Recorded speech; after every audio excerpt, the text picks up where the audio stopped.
The British officer did not bother to lower his voice. He stood on the deck of a transport ship rocking gently in the harbor, looking toward the distant shoreline where a thin line of earthworks and tents clung to the edge of the continent. He laughed softly and shook his head, speaking to no one in particular, confident that the wind would carry his words away before they reached enemy ears. "Farmers," he said. "Shopkeepers. Militia." He had seen war. He had marched across Europe behind drums and colours, had watched trained regiments maneuver with mechanical precision. He knew what an army looked like, and this collection of men in mismatched coats, holding weapons of uneven quality, drilling clumsily on open ground, this was not it. The British did not underestimate the American rebellion because they were foolish. They underestimated it because everything they knew about war told them they should. Empires were not defeated by improvised forces. Professional soldiers crushed irregulars. Discipline defeated enthusiasm. Time favored the established power.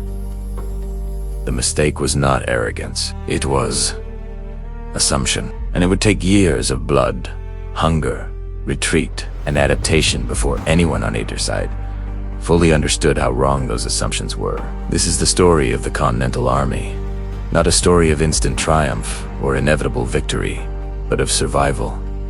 Of an army that did not begin as an army at all, of a force that learned, painfully and slowly, how to fight an emperor and how to endure long enough to win. In the mid-18th century, Britain possessed what was widely considered the most effective military machine in the world. Its army was professional, experienced, and disciplined. Its officers had studied continental warfare. Its soldiers drilled relentlessly. Its navy ruled the oceans, capable of landing troops anywhere along a coastline and sustaining them with global supply networks. From London's perspective, the rebellion in the American colonies did not look like a war between equals. It looked like a policing action.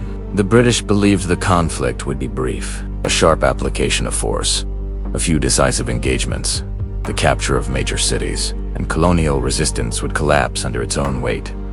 Loyalists would reassert themselves. Order would return. This belief rested on tradition and precedent. Rebellions elsewhere in the empire had followed this pattern. Militias were unreliable. They fought well at home, briefly, then dispersed. They lacked training, cohesion, and the logistical depth required for sustained war. Britain had fought wars for generations. The Americans, in British eyes, had not. This was the first miscalculation. The men who would form the Continental Army did not initially see themselves as soldiers in a grand revolutionary struggle. They were farmers, artisans, laborers, merchants. Many had militia-experienced local defense units that trained occasionally and mobilized during emergencies. These militias were proud of their independence, suspicious of standing armies, and deeply rooted in community identity. Their military tradition was defensive, not offensive. Protect the town, guard the road, muster when threatened, then return home. They were not prepared for prolonged campaigning. They lacked standardized equipment. Muskets varied in caliber. Ammunition was often locally produced. Uniforms, where they existed at all, were inconsistent. Supply was improvised, and yet, these men believed something deeply and sincerely. They believed they were defending their rights, their communities, and their autonomy against distant authority. They believed the land itself favored them, and they believed perhaps most dangerously that courage and conviction could substitute for preparation.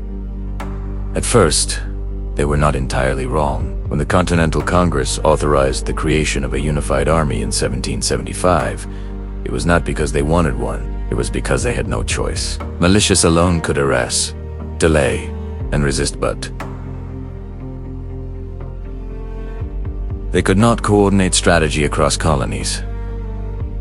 They could not besiege cities. They could not face British regulars repeatedly and expect to survive. An army had to be built from nothing. Leadership was the first challenge.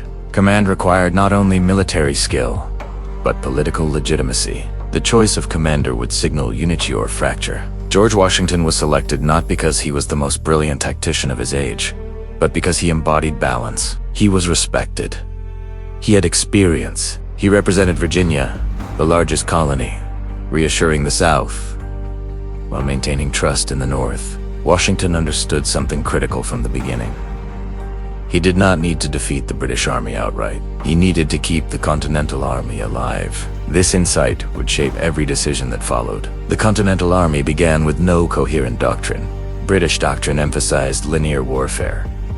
Disciplined lines of infantry delivering controlled volleys, supported by artillery and cavalry, maneuvering in open terrain. Victory came from cohesion, timing, and superior fire discipline. American forces initially tried to imitate this system. They drilled in European style.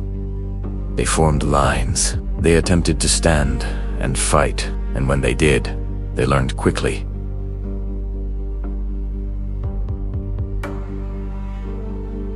And painfully, that imitation without infrastructure was deadly. British troops were professionals. They trained constantly. They obeyed orders reflexively under fire. Their officers understood battlefield control. The Continentals did not. Early encounters revealed the gap. Militia units broke under pressure. Volunteers fled when flanked. Panic spread faster than orders. These failures reinforced British confidence. They should have reinforced American humility. From the beginning, logistics were the Continental Army's greatest enemy. There was no industrial base capable of sustaining prolonged war. Muskets had to be imported or captured. Powder was scarce. Clothing wore out faster than it could be replaced. Food was a constant concern. Soldiers went unpaid for months. Hunger became routine. Desertion followed necessity more than disloyalty. Supply lines were fragile. Roads were poor. Wagons broke down. Weather turned movement into misery. And yet, the British misunderstood this weakness. They assumed logistical fragility meant imminent collapse. Instead, it forced adaptation. Washington learned quickly that his army could not win by fighting the British the way the British wanted to fight. Every decisive engagement carried the risk of annihilation, so he avoided them. This was not cowardice.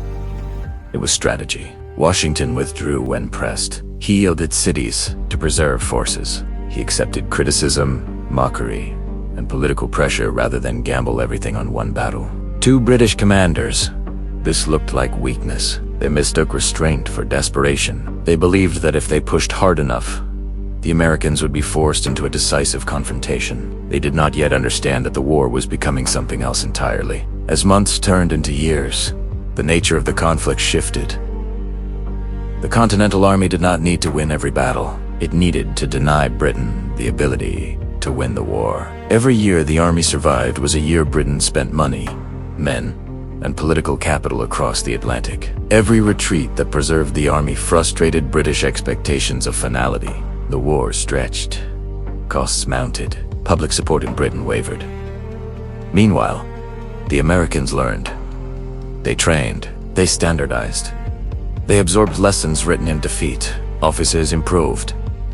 Discipline hardened. The army became less a symbol and more a system. Slowly, painfully, it became real. By late 1776, the Continental Army stood on the edge of collapse. Morale was low. Enlistments expired. The army shrank as winter approached. Supplies were nearly gone. British commanders believed the rebellion was dying. They prepared to end it. This was the moment when assumptions on both sides collided. The British assumed the Americans could no longer fight. Washington assumed that if he did not act, the army would dissolve. Out of desperation came opportunity. The turning point was near not because of strength, but because of necessity. Winter arrived not as a season, but as a verdict. By December of 1776, the Continental Army was no longer simply losing, it was dissolving. Men walked away in small groups. Then, in larger ones, their enlistments expired. Their bodies weakened by cold and hunger.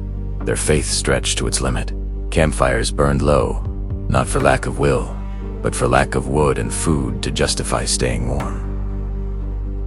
Boots fell apart. Blankets were shared.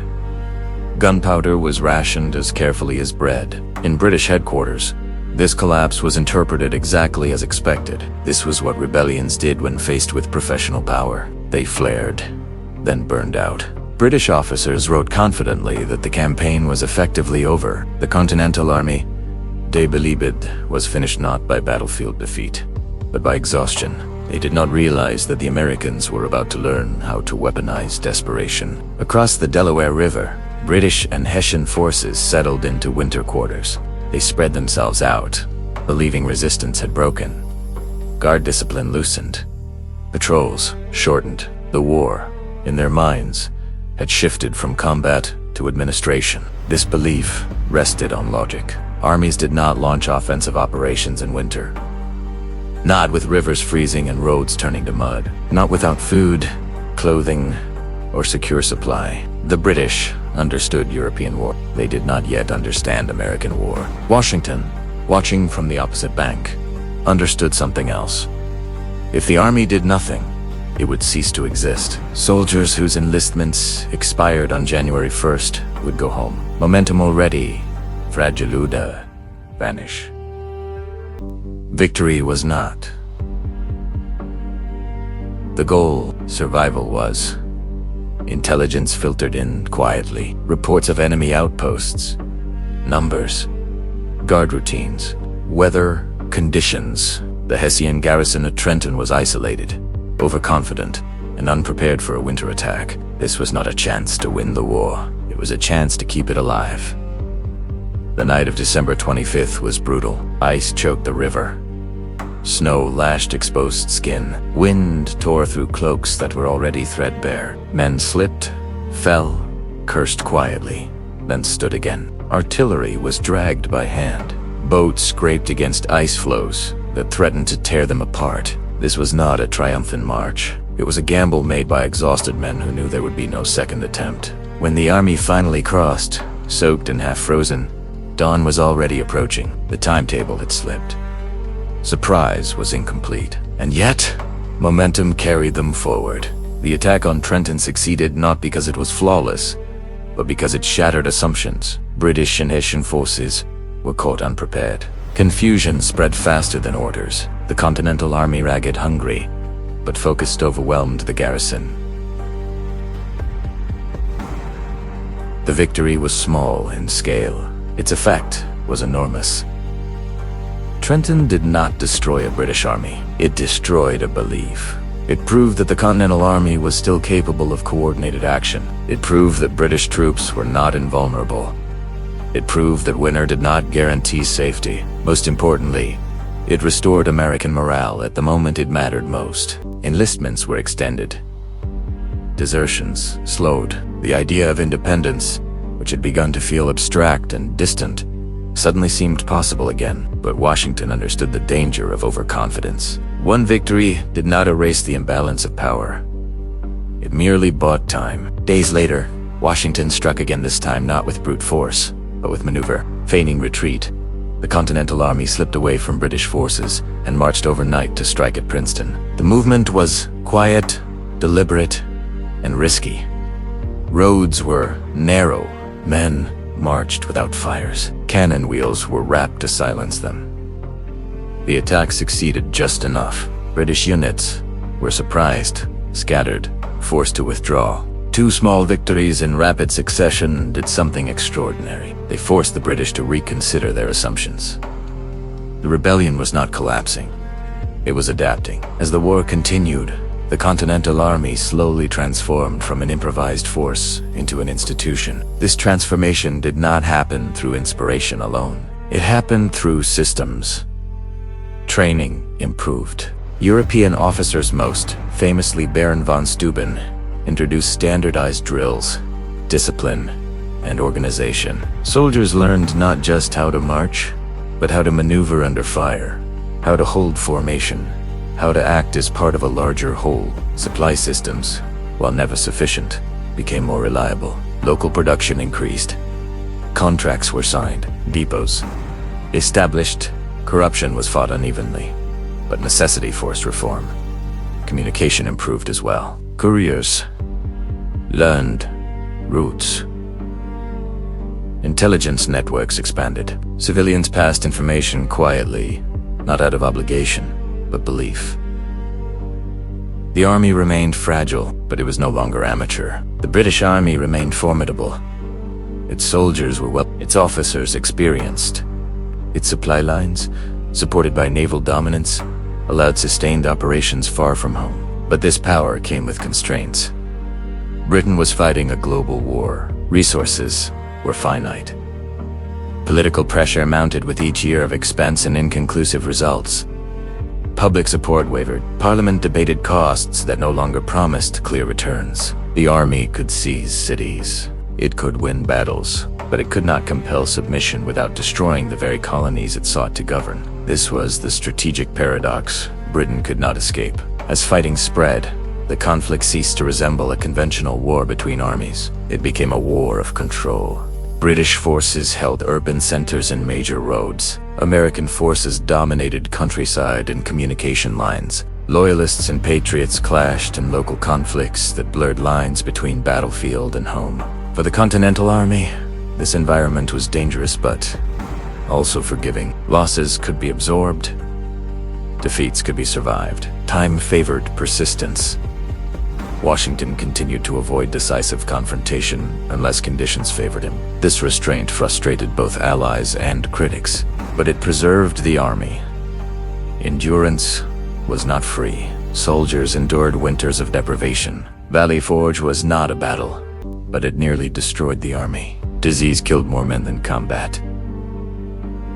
Supplies arrived late or not at all. Morale fluctuated dangerously. Officers struggled to maintain discipline among men who had not been paid. Mutinies erupted not out of disloyalty, but desperation. Washington navigated these crises carefully. He punished when necessary, negotiated when possible, appealed to Congress relentlessly. The army survived not because it was strong, but because it refused to vanish. As the war dragged on, something unexpected occurred. Foreign powers began to reassess. France, long Britain's rival, watched closely. American persistence suggested opportunity. Not certainty, but possibility. The Continental Army did not need to defeat Britain outright. It needed to prove it could not be defeated. That proof was being written slowly, painfully, across years of inconclusive campaigning. The turning point of the war was not a single battle.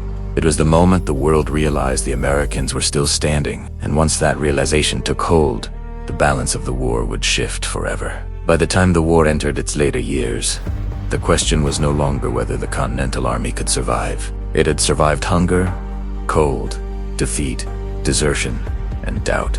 It had endured when Loggett suggested it should dissolve. It had adapted, slowly, painfully, learning how to fight without needing to win decisively.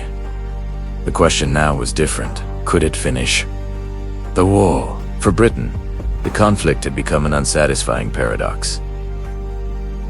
Its army still won battles. Its navy still ruled the sea. Its soldiers still marched with discipline unmatched by their opponents. And yet, nothing ended. Each campaign concluded with territory gained, then contested. Each victory cost resources that were harder to justify back home. Each year extended a war that no longer promised a clear return. The empire was strong, but strength alone was no longer enough. British strategy shifted. If the war could not be ended in the north, perhaps it could be strangled in the south. British planners believed that loyalist support was stronger there, that control could be established region by region, isolating rebel resistance and forcing surrender through political fracture. On paper, it made sense. In practice, it exposed new vulnerabilities. The Southern campaign quickly devolved into brutal, decentralized warfare. Loyalist militias clashed with patriot militias. Civilians were drawn into the conflict. Supply lines stretched thin across hostile countryside. British columns won engagements, then found themselves surrounded by resistance once they moved on. For the Continental Army, this chaos was both danger and opportunity. American forces adapted again, blending conventional operations with irregular tactics. They avoided pitched battles when possible, striking supply lines, isolating garrisons, forcing the British to fight everywhere at once. The war was no longer about capturing capitals. It was about exhausting control. The moment Britain feared finally arrived, not on a battlefield, but in diplomacy. France entered the war. This was not charity. It was calculation. France saw an opportunity to weaken its greatest rival. American persistence had convinced them the rebellion was not fleeting. For the Continental Army, French involvement altered the war's machinery entirely. Naval power, previously Britain's greatest advantage, was now contested. Supplies increased, training improved further. Confidence spread through the ranks, not as bravado, but as belief that the struggle might actually end in success. Yet alliances bring complexity. Coordination between American and French forces required communication, patience, and compromise. Different doctrines, languages, and priorities had to align. Mistakes were made. Tensions surfaced, but the direction was unmistakable. The war was tilting. The battle that would effectively decide the war did not come as a sudden stroke of genius. It came as the logical outcome of years of endurance. At Yorktown, British General Cornwallis found himself in a position that mirrored Britain's broader strategic dilemma. He occupied ground, but his escape routes were limited. American and French forces coordinated land operations, while the French fleet denied British naval relief. This convergence was not accidental. It was the product of improved intelligence, tighter coordination, and, crucially, British miscalculation. Cornwallis assumed naval superiority would rescue him. It always had before. This time, it did not. As siege lines closed in, artillery battered British positions relentlessly. Supplies dwindled. Morale faltered. The situation became unsustainable. When Cornwallis surrendered, it was not because his army had been annihilated. It was because there was no longer a path forward. Yorktown did not instantly end the war, but it ended the illusion that Britain could win it. Political will in London collapsed faster than armies in the field. Parliament questioned the cost.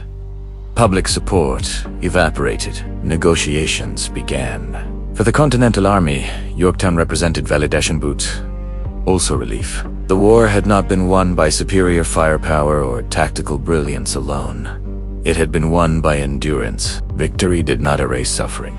Thousands of soldiers returned home, scarred physically and mentally. Many were never fully compensated. Promises made during the war were delayed or broken. Communities rebuilt, slowly. British soldiers, too, returned home, carrying the weight of a war fought far from familiar ground, often without hatred for the men they had fought, only confusion over why it had lasted so long.